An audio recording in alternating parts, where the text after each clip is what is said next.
Good morning, everyone. Thanks for joining us this morning as we kick off GradFest with our webinar, Acing an Online Interview and Assessment Center. We thank you all for joining us. We know that things are challenging at the moment in terms of the job search and the recruitment process with COVID-19 pushing a lot of things online. So we've put this webinar together this morning to hear from some employers on how their companies are doing things virtually with both online interviews and assessment centers. So we hope that you'll find this to be helpful and can help you gain some insight and tips for successfully interviewing in the virtual environment. So I just have a couple of housekeeping items to share as we get started. One is to let you know that you'll be able to use the chat throughout the webinar to upload any questions that you have. So you can put them there, and at the end we'll have a Q&A session where we will answer your questions. And then also that the session will be recorded and it'll be shared on our website in the coming weeks, so you can go back there and review it if you want to follow up on what we talked about today. So we have a few panelists today. I'm Mary McLaughlin. I'm a careers consultant here at Queen's Careers Employability and Skills. We also have joining us Jill Warwick from Pinsent Masons. And there's Jill right there for y'all to see. Jill is the HR and Operations Manager for the Belfast office of international law firm Pinsent Masons. She's been with the firm for 18 years, starting in Lestrange and Brett, who merged with McGregor's in 2009, who then merged with Pinsent Masons in 2012. Prior to that, she worked for DLA Piper for 10 years in Leeds and Bradford before returning home. Jill enjoys a varied operational and HR generalist role with particular interest in graduate recruitment and development and diversity and inclusion. Thank you for joining us, Jill. Thank you. Then we also have joining us today, Laura Hagan from EY. Hi, everyone. Laura is a student recruitment associate at EY Belfast. Laura graduated from University of Ulster Art College in 2014, and she has a background working in events and recruitment before she joined the team at EY in February 2019.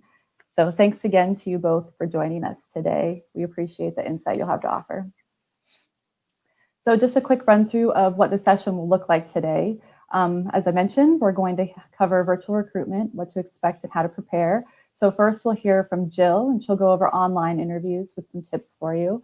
Then Laura will share with you about assessment centers, and then I'll come in and give you some tips on where we have resources available to you through Queen's Careers Employability and Skills and how we can help you through the process. And then we'll finish off with our Q&A. So I will go ahead and hand it over to Jill to get started with acing the virtual interview. Thanks, Jill. Thanks, Mary. Good morning, everyone, and I'm delighted to be with you today.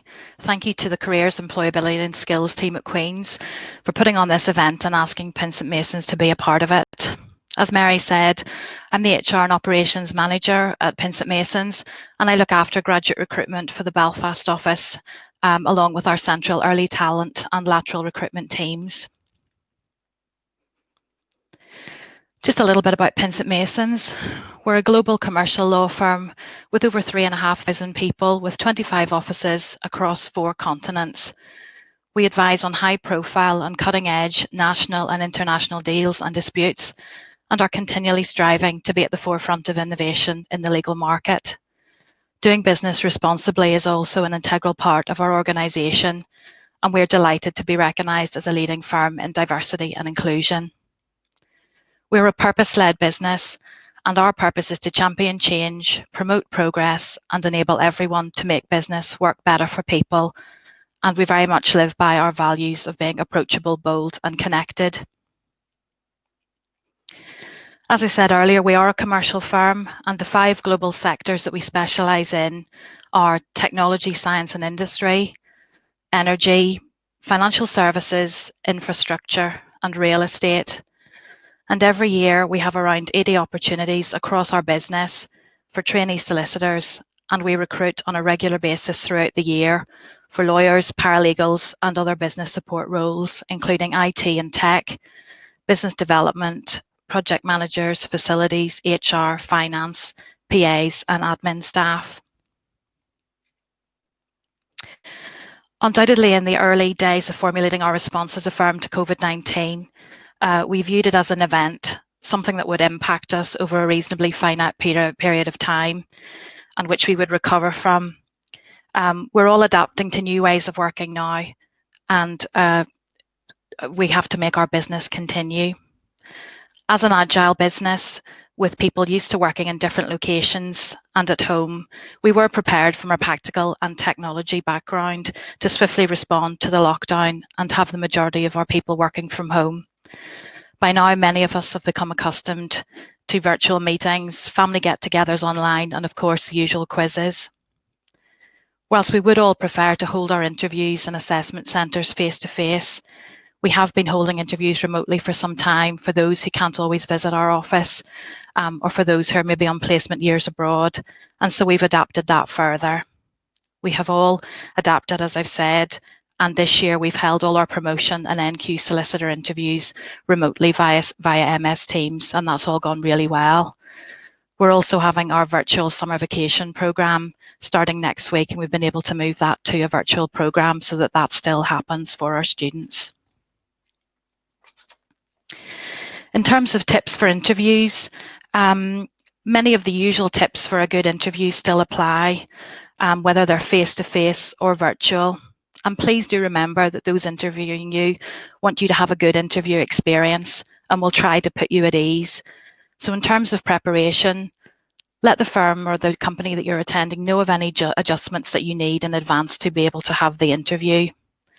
Do your research on the firm, that's so important, the role, the culture of the business. Have a look at their website, Google them, follow them on social media.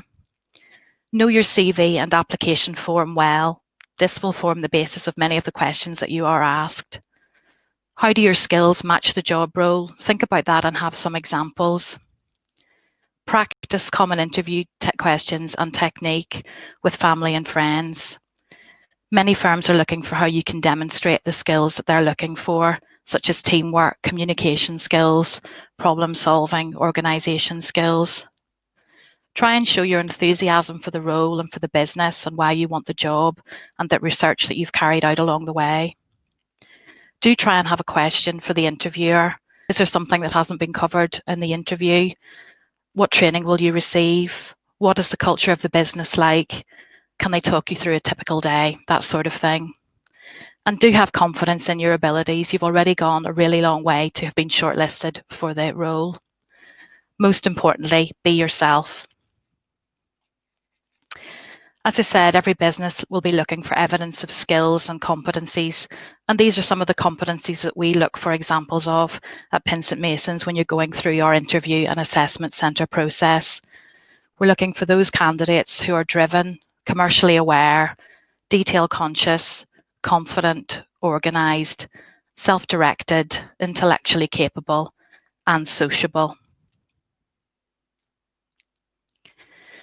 Looking now at virtual interviews, going through this checklist will hopefully give you some confidence and help you get prepared for your virtual interview. Your IT equipment. Those interviewing will be aware that everyone has different IT equipment and Wi-Fi connections, so do use the devices that are most reliable and most comfortable for you. If you do have problems, usually with meetings or calls, it is a good idea to let your interviewers know in advance and see if there's something else that can be done so that they can look at alternatives. Do be aware of your surroundings. Again, interviewers will be aware that not everyone has the luxury of a spare room or a study in their house, and there may be siblings who are playing computer games or housemates also using the internet. Plan where you will have the interview and let others in your house know that now is not a good time to reboot the Wi-Fi or interrupt you. Ideally, you'll be in a quiet space where you can shut out distractions and noises and control the lighting. Do think about what can be seen behind you and try, where possible, to have a neutral, tidy environment. The interview should be all about you, so it's very distracting if there's a wardrobe exploding in the background or a pile of dirty clothes there. You also want to avoid looking like you're in a cave, so lighting is important. Adjust your setup if you can so that you face a window or you're exposed to plenty of light, and try not to have a window behind you if possible. Depending on the type of role you're going for, I would suggest that you make sure the background is professional and appropriate. So I'd avoid using the tropical beach and space backgrounds that you can get from some of the meeting apps. Do test your equipment ahead of time. You'll feel better prepared and less anxious if you've tested everything beforehand with a friend or family member and had a practice through your interview. Using a headset or earbuds is better from a sound quality point of view for you and for those who are interviewing you. Test everything again just before your interview. Have a backup plan ready. If anything goes wrong on the day, it's good to have something in place. So I would agree with your interviewer in advance that you'll switch to a phone call if necessary, if you have any interruptions. If you are uncomfortable about the technology and or the interview scenario, really the best thing that you can do is practice. And some firms will offer to give you IT support to help you get ready for your interview. Think about the camera position. How many times have you sat on a Zoom meeting or watched the news recently where you're looking up someone's nose? Make sure the camera is positioned at eye level. Put your laptop up on books if you need to, adjust your screen, have a holder for your phone or for your tablet, and try and look at the camera as much as you can, because that's when you're having eye contact with those who are interviewing you, which is very important. In terms of dress code, I think it's good to dress appropriately. We have all got used to dressing how we like for working and studying remotely, but do think about who you'll be meeting at the interview and dress as you would do as if you were going into the office. Actually getting dressed appropriately will give you some confidence and help you focus for the role. And I would say do have a drink available as well so that you can have that if you need it. Just before the call then, it's a good idea to turn off any apps or programs that might interrupt you. Switch off your phone, go to your interview location, and remind everyone in the house that you're just about to start your interview, and give yourself 10 minutes to collect yourself and do any last minute preparations. As you normally would, let the interviewer lead. They will welcome you, introduce anyone else who might be taking part in the interview and what their role will be, and they'll explain the format of the interview and guide everyone through the process. It's important that only one person is speaking at a time. So before you start speaking and when you finish, pause in case there's a slight delay to avoid talking over someone else. So the interviewer will go on to the next question, or they'll call on another panel member when it's ready to continue. Do obviously check that others can hear you at the beginning of the interview and that you've got everything unmuted. And if you can't hear or you need a question repeated, please don't be afraid to say so. Try not to read from your notes. I know you'll be able to have some notes with you in a virtual situation, but use these only for prompting. And if you need prompters, it's a good idea to maybe stick some things around your screen or put them in front of you on a wall in front of you so that you can read them, and means that you're maintaining eye contact. Body language and emotions are even more important virtually, so please be aware of them. Make sure you're sitting up straight. Don't let your eyes wander too much. It's good to nod when you're listening to someone to show that you are hearing them and understanding what they're saying. And try and keep the tone conversational and build rapport with interviewers. Smile, be yourself, and try and think that it's the same as everyone really being in the room. In terms of interruptions, whilst you don't want them, we've all seen them happen. So don't worry if the doorbell rings or the dog barks or children burst into the room. These things happen. Just apologise, recover from it and move on. Interviewers have probably seen and heard most things by now. To summarise, I would say to you, do prepare for your interview and familiarise yourself with the technology. Have a backup plan, excuse me, in case that technology fails. And remember that interviewers really want you to succeed. So be confident and be yourself. These are just some example mock interview questions that we would use for some of our law graduates. So you can see that they're looking for you to give examples for different scenarios. I hope that these tips have been helpful to you. We do have some more useful hints and tips on our graduate website, along with our graduate vacancies for trainee solicitors. Also on our careers website, we recruit throughout the year for various roles, and so for any solicitor and business support roles, they'll be on our careers website. And you can also follow us on Twitter, Facebook and Instagram and sign up for job alerts. Thank you very much for listening. That was great. Thank you so much for that, Jill. Lots of good tips there. So thanks. And I'll ask now Laura to come on and she'll share with us about virtual assessment centers. Hi, everybody. Thanks for inviting EY to take part today. So my name is Laura. I work on the student recruitment team with EY Belfast. And basically that means that I work very closely every day with students who are considering their next move, and it would be my job to advise them of the opportunities that we would have and to guide them through our selection process and our assessment centres and final interviews. So we only have a short window today. I think I've got about 15 minutes with you. So this is what I would like to cover in the next 15 minutes. I'm going to give you a short introduction to EY for those of you who don't know who we are. We'll run through some of the opportunities that we have available to students and what our typical application process looks like and how we've adapted that to go virtual. The strengths that we would look for in our assessment centres and how the virtual assessment centres are now ran and how to best prepare for them.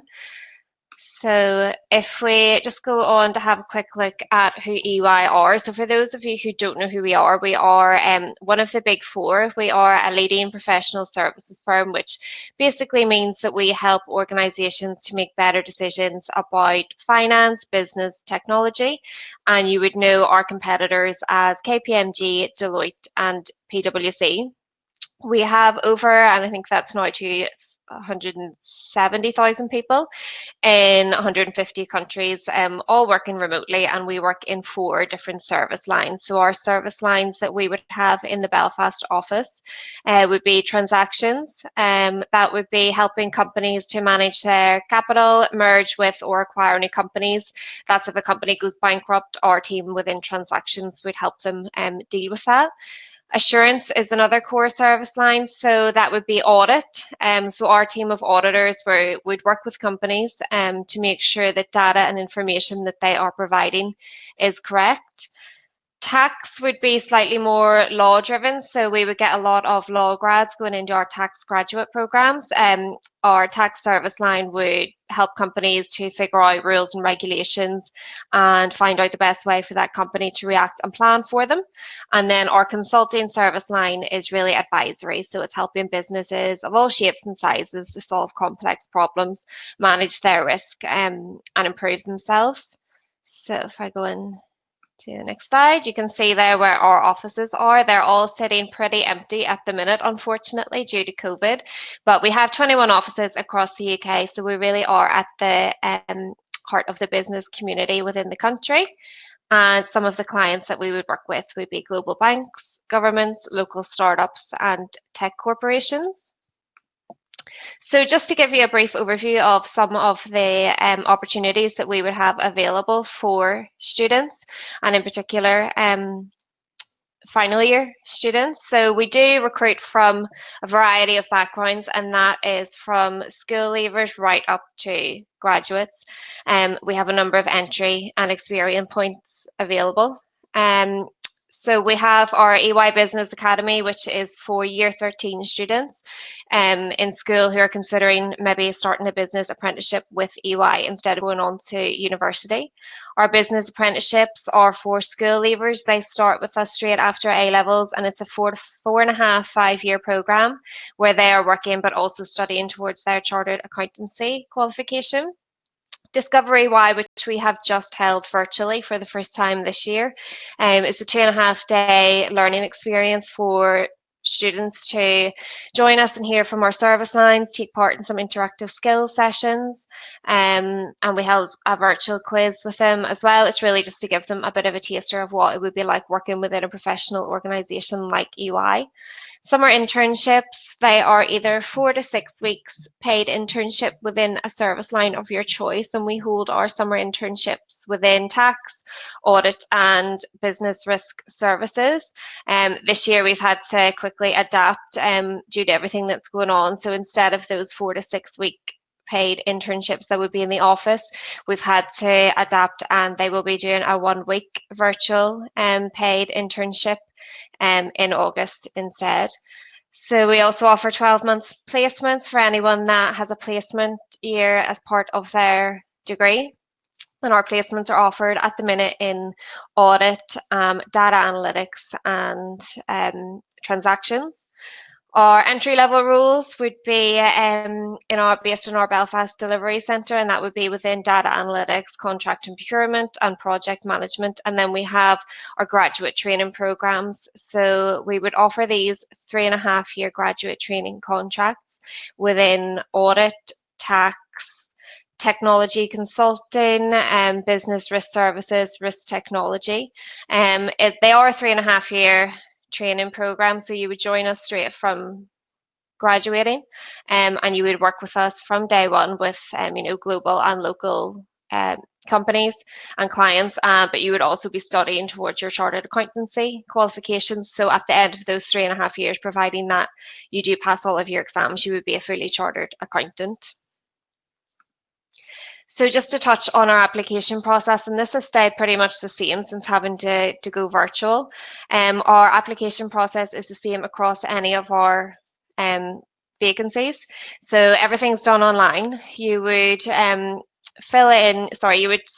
would register your interest in the program that you're thinking of applying to. You would then fill in an application form, and that's very straightforward. It would just be your address, the school you attended, maybe your degree and degree classification, that kind of thing. You would then be prompted to do some online tests, and that would include some aptitude tests and a numerical test. Stage 4 that you can see there, learning in person, would be our typical assessment centre. We have had to move that virtually, so rather than attending it in office, it's ran over Microsoft Teams now. And then our final interviews as well, which are very similar to the ones that Jill was describing. They've all been made virtual as of the last few months. So all graduate employers will have some form of online assessment for students to complete as part of their application process. So just looking at some of the strengths that we would expect to see from the students that would be attending our assessment centres, whether that's in office or virtual. So at EY, we don't recruit based on grades. We don't look at CVs. We don't ask for cover letters. We don't ask for any specific experience. The reason that we use online tests and we do strengths assessment at our assessment centres is because we're looking for students with a range of diverse strengths. We don't want a bunch of students within the same degree cohort with the same degree classification. So we actually recruit from any degree discipline. And a lot of people are surprised to hear that. When they think of EY, they think that you need a background in finance and in business and accountancy, and it's not like that. We have graduates join us on our graduate training programs from law backgrounds, science backgrounds, environmental health, languages. So it is a massive range that our students would come from. The strengths that we would look for then, and these should be demonstrated throughout the assessment centre. So strong communicator goes beyond being able to read and write well. It's knowing how to communicate with different audiences. Team player, it's no surprise that a team that works well together delivers great work. So we do look for people who naturally build their own network and who find common ground with those around them. Someone who's adaptable, and that's probably quite relevant for now. The business world's constantly changing, which means that we need to have people who can adapt quickly and use their creative minds to come up with, solutions and innovative ideas for problems. People who are analytical are often open-minded, hungry for knowledge, and will actively learn new ways to do things, and that's highly valued by EY. Number savvy isn't about being amazing at maths or having your maths A level and a degree in maths and finance. It really is just being able to understand data. We see numbers as a language at EY, which when understood offers great value to the clients that we work with. So people who can understand and interpret numerical information are highly sought after at EY. And in the know, again, it's just being commercially aware and knowing what's happening in the world around you. So if we go on to our next slide, what is an assessment centre? So an assessment centre is a way for employers to assess applicants' strengths against the role they've applied for through a series of tasks. All assessment centres will differ, however they do generically include a group exercise, individual exercises, written and numerical. Due to COVID-19, we have had to really adapt to the way that we're working. For EY, it wasn't such a massive thing. A lot of our people would have worked flexibly before COVID. I think 84% of our staff work flexibly, and that means that we can work from home. And really, the EY wanted to use that to kind of give people a work-life balance, and it has meant that rather than us maybe working from home a couple of days a week, we're having to work from home full-time. But we've been able to make that transaction pretty quickly with things that were put in place before. So a virtual assessment centre is no different to the ones that we would have held in office. Obviously, there are certain elements that you might be missing out on, like the face-to-face interaction, getting to see the office environment. But unfortunately, there are just things that we can't, work around at the minute until we do get back into the office. I think there are pros and cons. So a lot of people have said they feel more confident doing a assessment centre at home. They sort of see the screen as a barrier, and it gives them more confidence when they're doing it, and the fact that they don't need to travel to attend them. Obviously, then the cons, we'd be missing out on seeing the office culture, networking, and there's always that anxiety that your technology is going to fail you, or you might have distractions. So going virtual, what we have done then, rather than hold all of our assessment centres in office, we now use Microsoft Teams to connect you to an assessor. So the way that we would do it is we would send you out an information pack prior to the assessment centre, and that would have a link that you can use to link up to the student recruitment team. We usually put candidates through a numerical reasoning test when they join us, and we also use that main Microsoft Teams link to do icebreakers and that kind of thing. You'll then be provided with a Microsoft Teams link that will connect you to your assessor. We use a virtual platform as well as this, which you'll also be given access to on the day of your assessment centre, and that would have your schedule on it, your activities, and all the materials that you would need. Attending an assessment centre can be overwhelming, it can be daunting, and this is no different doing it virtually. Obviously, I've gone through sort of the pros and cons that people have given us feedback on, but many of the rules that apply to face-to-face assessment centre will still apply when you're doing that remotely. So always make sure that you come prepared, do your research and do some practice, and to also dress for the occasion. So if I go on to the next one. How to best prepare for a virtual assessment centre. So as I mentioned before, most employers will send you out information prior to the day. So just make sure that you've read all of those instructions and make sure that you have all of the relevant software downloaded. I know our Microsoft Teams and the virtual platform that we have works best with Chrome, and that's something that we highlight to all of our candidates. You do get the occasion where people aren't using the right software, and it does affect the performance on the day. So definitely make sure that you've read all of that. Do your research on the employer and the role that you've applied for. Obviously, you're going to be better prepared knowing a little bit more about the employer and exactly what the role is that you're going to be doing. Brush up on basic math skills and online assessments. So I've put in a website there. It's www.jobme.com, and I would recommend that to all of our students before doing an assessment centre to go online and register with that. Basically, you can do numerical tests, you can do sort of aptitude tests, but it's really good and it will give you a feel of what you can expect. brush up on your basic maths skills, you will be asked to do numerical assessments, and that would be looking at sort of fractions, percentages, and graphs. So really GCSE maths. Just make sure that you kind of refresh your memory on that. On the morning of the assessment centre, make sure you have strong Wi-Fi connection in the room that you'll be using, and make sure your laptop's on charge, that you have a notepad, pen and paper, and a glass of water to hand. Let others know that you'll require some privacy. So when you're in the house, just make sure that your family or whoever you live with know that you're carrying out this assessment centre, whether that's an hour or 3 hours out of your day that you're going to need. Just make sure that they know that you'll be doing that, and always make sure you log on early, even 5-10 minutes early before the assessment centre is due to start, and check your camera and mic are working. So some tips for the day: think about your body language. It's very hard for your assessor to read you. You know, they can't shake your hand, they can't see, you know, body language. So just think about the way you're holding yourself in your seat. Smile and make sure you look like you're actually enjoying yourself. Don't be afraid to speak up if you've any questions or you don't fully understand your instructions. Everything's done virtually, so if you're reading something that doesn't make a lot of sense to you, or you can't find certain links or attachments, just speak up.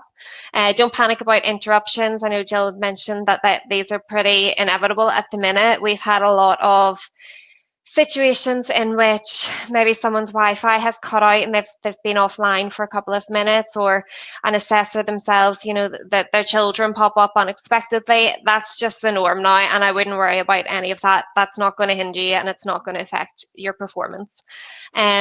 We also do group activities in our assessment centres, and the way that we would run those with EY is you would be split up into Microsoft Teams into different groups, and your assessors would also have that same Microsoft link, and they would run through the instructions with you. Often you do find the group activities are the ones people fear the most, because they're going directly up against their competitors.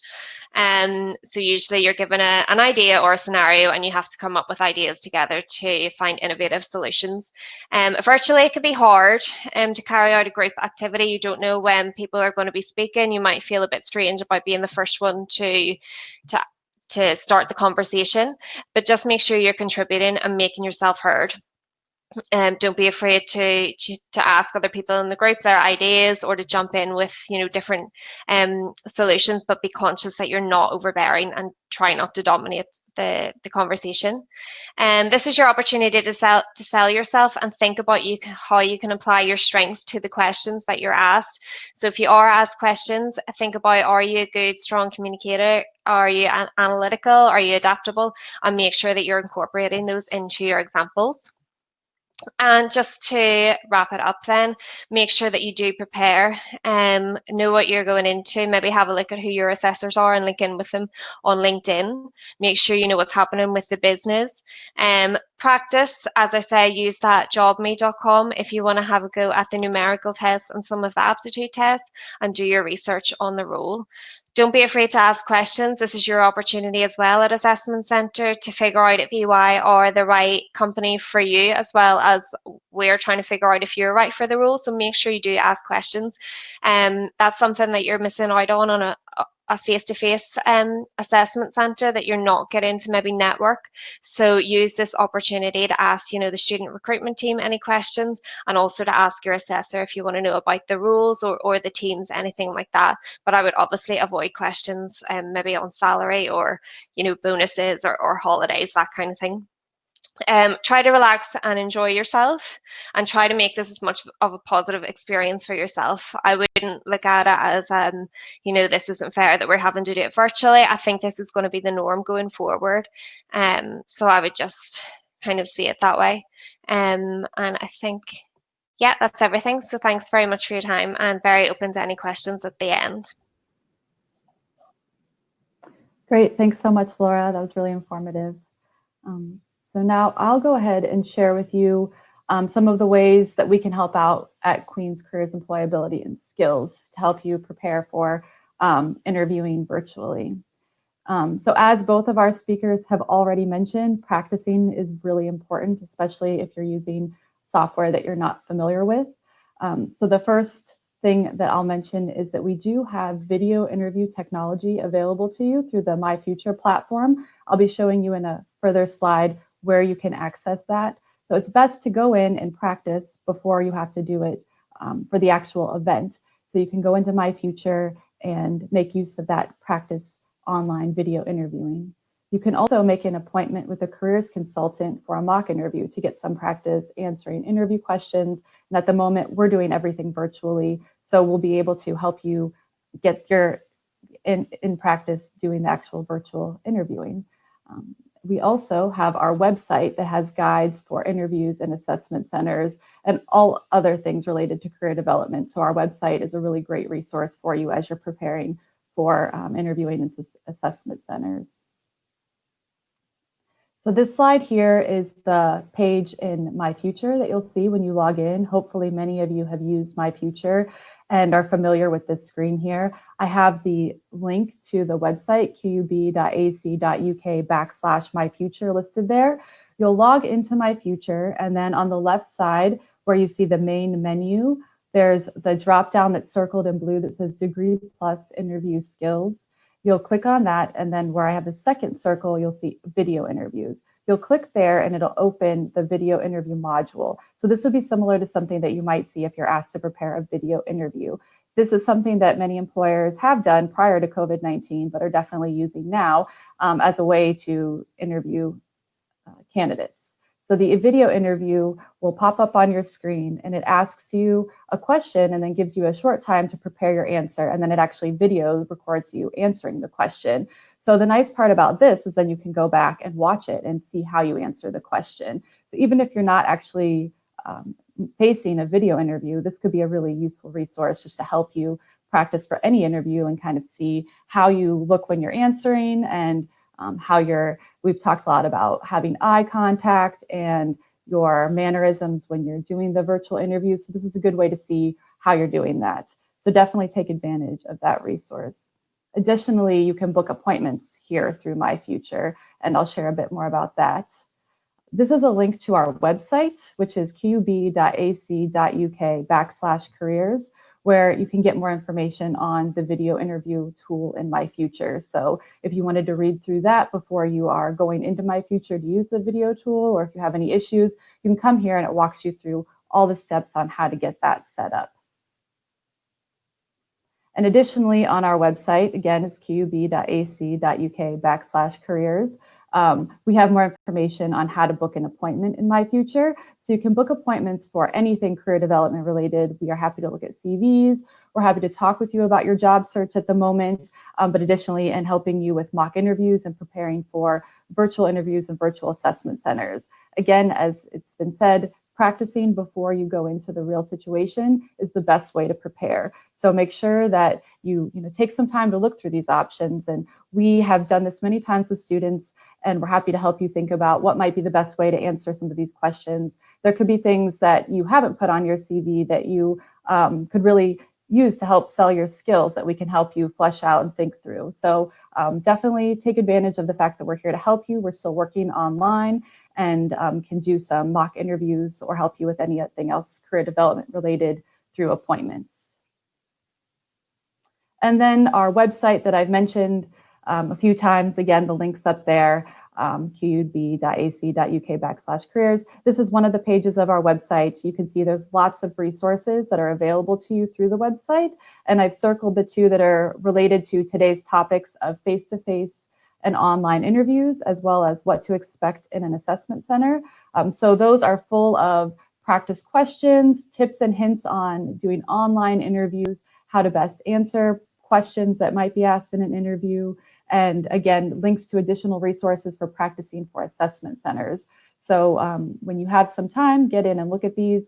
And even if you're not anticipating an interview right away, it's still a good place to come and practice as you're thinking about the recruitment process and looking for jobs. So all of these should be great help to you in this process. So thanks again to everyone for joining in today's session. We're going to go ahead and go to the Q&A portion of the session. So I'm going to ask our two panelists, Laura and Jill, if they can hop back on. Thank you both. And then I'll go ahead and look here in the chat at some of the questions that have been coming in and get some up for you both to answer. So this question is specific to EY, and it says, is the 12-week paid internship, I'm guessing, still available at the moment? Okay, so we don't have a 12-week internship. We offer a 4 or 6 week summer internship. I'm assuming that's maybe what they're talking about. No, our applications are full. Those vacancies are all closed, and they have been for quite some time. So they were due to start at the start of June, and we often do 2 different intakes across the summer, but they are doing that week long now instead of in August, but all the vacancies have been filled. And then if they were looking for the following year, when would be a good time for them to start? So our vacancies for 2021 should be going live within the next few months. So I would say maybe the start of September, we're aiming to have those on the website and going live. So we'll have those all posted to My Future, and that would be for the summer internships for summer 21. Great, thanks. And then the next question is regarding opportunities for students outside of the business sector. And this student is particularly interested in internship opportunities, and they have an engineering background, but I think just generally, what opportunities are there for students outside of business to get involved in either internships or full-time positions with your companies upon graduation? Jill, I'll let you answer first. Yeah, thank you.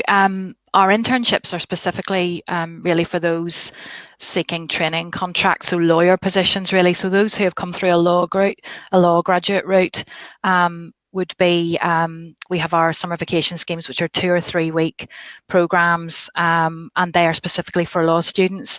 In terms of other careers, we obviously have a huge amount, as well as lawyers, we have a huge amount of business support staff, and so jobs come up from time to time on there. We recruit on a fairly regular basis, and those would actually be on our careers website, so pinsentmasons.com/careers.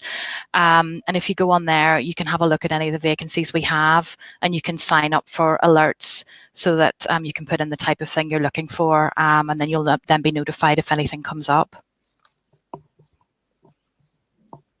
Great, thank you. Laura, do you have anything to add to that?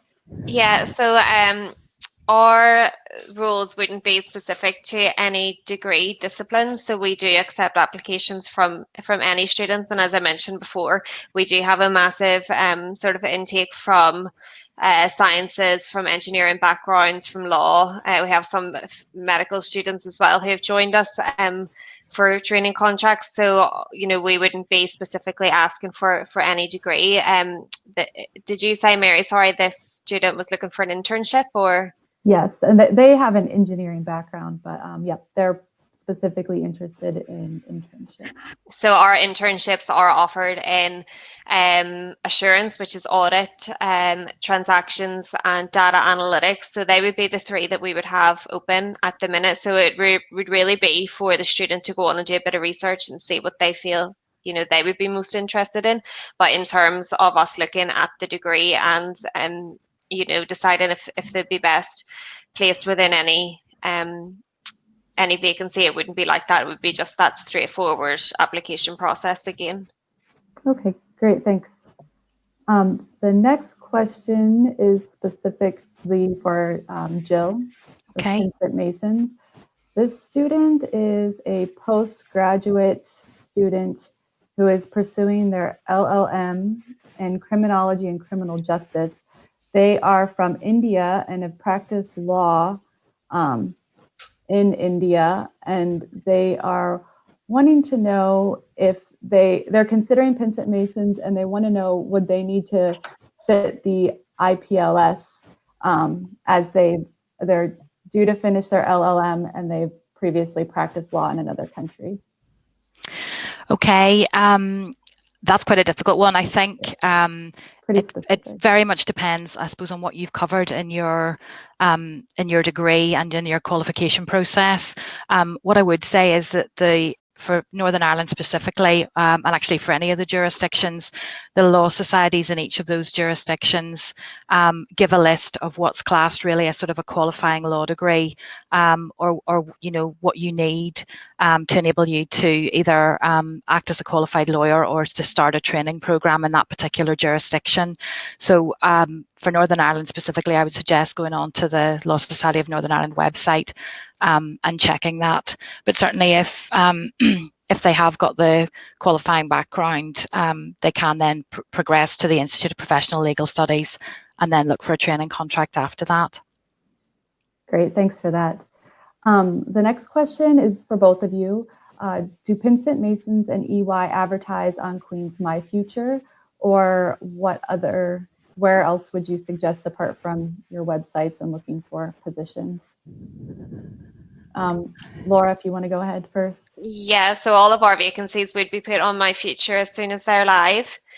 So I would say that's probably the best place to look for vacancies, as well as our own website. We often contact the university as well with our vacancies, so social media. I've seen quite a lot. Our roles have been advertised on that, but My Future and our own website would probably be the best ones to double check. And Jill? Yes, we would use My Futures. We also put everything on our website as well, so all our roles would go on there that you can sign up for alerts for, and also LinkedIn. They would go on there as well, so that's another place to look. Great. The next question is about interviewing, and it says, do you have any additional tips to prepare for the second stage interview? Jill, do you have anything to add to what you've already said for this one? Second stage as in a second interview or an assessment centre? I think a second stage interview. Yeah, I suppose a second stage interview is probably gets into maybe a little bit more detail. So there might be more detailed questions. The first one's a lot about getting to know you. And obviously you've done really well if you've got down to that second stage. So I think certainly be confident and do look a little more into the background of the company. Make sure you're very aware of what the role is and the skills that you've got. And I think there will be a bit, we would certainly go into a bit more detail then in terms of what you've actually covered and how that would fit into our business. Great, thanks. And Laura?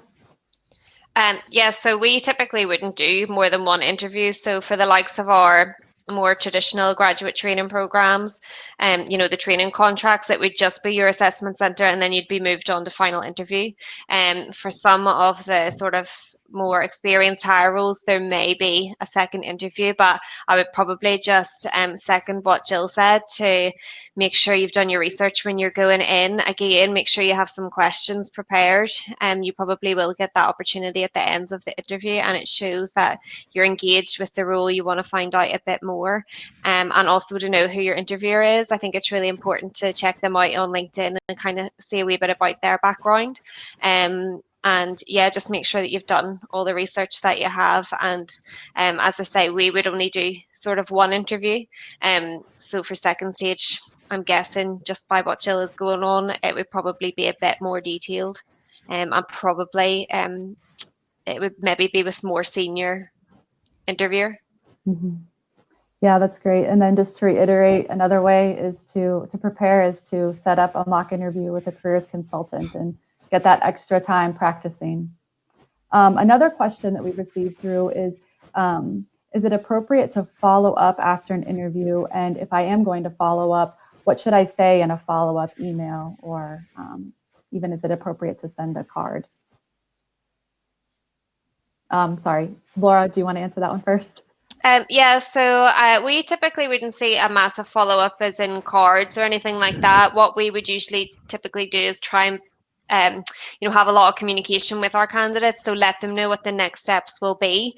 I think depending on the service line, depending on the partner and the director that's held that interview, it really depends whenever we get the feedback that we can go back with the outcomes of the candidate. So we try to be realistic and let them know that they may not hear within, a few days. It could be a week. Certainly, I think if you haven't heard within, maybe about a week and a half, to maybe drop the person who organized your interview just an email and say, just checking in to see if there is any outcome. But I definitely think, especially with the way things are at the minute, and people, having different sort of priorities and responsibilities at home, they may not get things done as quick. So I don't typically think it's necessarily important to send, a card or to check in within a few days for your feedback or anything like that. But yeah, I think if they've told you you're due to hear within a week and it's been 2 weeks and you haven't heard anything, I would certainly follow up.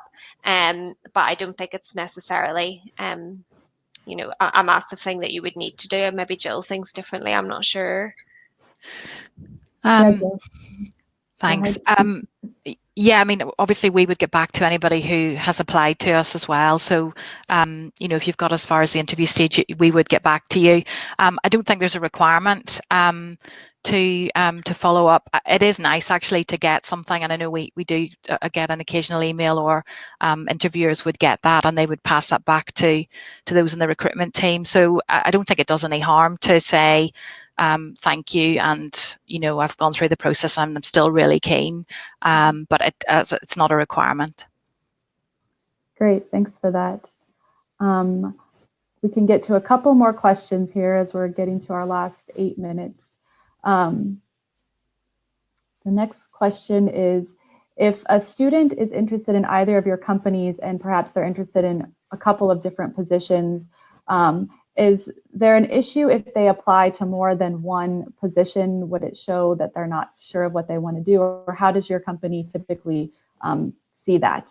Jill, I'll let you answer first. I don't think that's an issue. For us, all our applications would come in online, so I suppose our teams would pick that up. But I think in the current marketplace, if you've got the skills and if you think you would be keen on either of those roles or whatever they are, and you can demonstrate that, I think that's fine. Great. And Laura, how about you? Yeah, so we would only accept one application per recruitment cycle. So if you were to apply for a graduate training contract within audit, it would mean that would be the only one that you could apply for. And I think that is because we do get a lot of applications in. They are quite competitive, and they're quite service line specific. So if someone was to apply for audit, but they were also applying for tax and maybe tech consultant, to us, it would show that they aren't necessarily sure what direction they want to take that application in. And I think it's very important that the candidate knows exactly what they want to be going into, because they are committing to a 3.5-year training contract. So that would be why we would only accept one application. Now, that's not to say that if you did go through an application process with us and an assessment centre and final interview, if you decided, actually, I don't think audit is where my heart lies, I think I really want to go into tax, then we would look at that at an ad hoc basis and see about transferring you over, or organising your final interview with someone from that service line. And again, if you do get to interview stage and maybe the interviewer feels that you would be better in a different service line, we can always make that suggestion to you. But in terms of actually going onto the website and applying for more than one vacancy, that wouldn't be allowed. Okay, thanks for that. And then I think we'll do 2 more questions. This one is, and you've kind of answered it, but more specifically, are both companies recruiting this summer for graduate positions, or how has COVID-19 impacted the amount of positions that are available for graduating students to apply to? Laura, do you want to answer this one first? Yeah, so COVID hasn't affected the number of offers that we've made. We're very committed to still going ahead with our offers. We have seen certain things that we've had to amend, like the likes of Discovery Y or Insight program. We had to run it virtually. And as you've heard, our summer internships are all being moved to a week-long paid virtual internships. So things like that have been affected. But in terms of our intakes, nothing like that has been affected. And we don't see that affecting 2021 either. We have all of our vacancies filled apart from one graduate training program, which we do still have live on our website, and it should be live on My Future, and that would be our graduate training program in our European Tax Centre, and that is the only vacancy that we still have 1 or 2 spaces left for 2020. Great. And Jill, how about from your end? Yes, our roles we have filled for this year, and we have kept our numbers at the same level for our training contracts and for our summer vacation schemes, which has been great. But we do usually recruit in advance, so some of those applications took place quite a while ago. So certainly the training contract and the summer vacation schemes for this year are full. Okay, thank you both. And then we'll just do one last question before we close out here. And this is a sort of a general question. It's a good one to end on. But what point of advice would each of you give for us as we are graduating from university at this time during COVID-19? Jill, I'll let you go first. Okay. Sorry for the big one. Well, I appreciate it. It is a difficult time, but I would say, there are some rules out there. I would be positive. I would keep looking. I would, even if you don't get the job that you maybe want first time, I would take another role to give you some skills and experience. There may be other things that you can get involved in terms of volunteering, in terms of charity work, or different things like that you can do. So I think try and think of things that you can do that are good for your CV and that will give you more skills, perhaps even future training if there aren't the roles that you are looking for at the moment. But I would try and keep positive and keep looking. Great, thanks. Laura? Yeah, I would definitely agree with Jill on her points. I think it is a very challenging time for people who are coming out at the minute. But as you've heard from myself and you've heard from Jill, companies are still going to be recruiting. So whether that's, you're graduating this year and you're not walking into, that dream training contract, keep looking and keep doing your research and start thinking ahead about applying maybe for those starting in September 21, but definitely to keep positive and not put too much pressure on yourself, because it is a pretty strange time for people, but companies are still applying, and we will always need our graduates to join us. So to just kind of keep your eyes open, keep your eyes on the job boards and the websites and that kind of thing. Great. Yeah. And hopefully that makes everyone who's listening feel a little bit more optimistic about the current situation. And then just remember that we here at Queen's Careers, Employability and Skills are here to help you through the process. We're still doing everything online. So any additional questions you have, we're here to help through that as well. So I just want to take a minute to thank again both of our panelists for joining us today. That was really great to hear from you both. Lots of good information that I think will be useful for all of the students. And thank you all participants for joining in and listening to what we had to say today. I will show you the next slide, which kind of shares our email. So if we didn't get a chance to answer your question, there were quite a few that came in that we didn't get to with lack of time, you can email our careers@qub.ac.uk to get answers to any of your follow-up questions. And then I'd also like to make you aware that we do have a live employer chat and careers advice session that's being offered tomorrow from 11:30 a.m. to 1 p.m. So that's another way that you can get your questions answered about in online interviews or anything else. Some of the things that you were asked today, we'll have quite a few employers on there answering questions, as well as some career consultants. We also have a great deal of career development resources available to you through the GradFest website, in addition to our grad guide for 2020. So get in there, check that out, download the guide. Hopefully you'll find it to be a lot of use. We will have a survey for today's webinar in the GradFest website as well. So if you would take a minute to fill out that survey and give us some feedback, we'd really appreciate it. And you can be entered into a prize draw as well, just to show our appreciation. So thanks again for joining us today. We really appreciate it, and we hope you found it useful. We'll have a link appear on your screen here in a couple minutes that will allow you to go directly to the next session, which is titled Adapting to the changing world of work. So if you want to stay online and just click on the link, you'll be drawn right into the next webinar. We hope that you find all of these sessions to be useful, and thanks again for joining us and taking part in GradFest.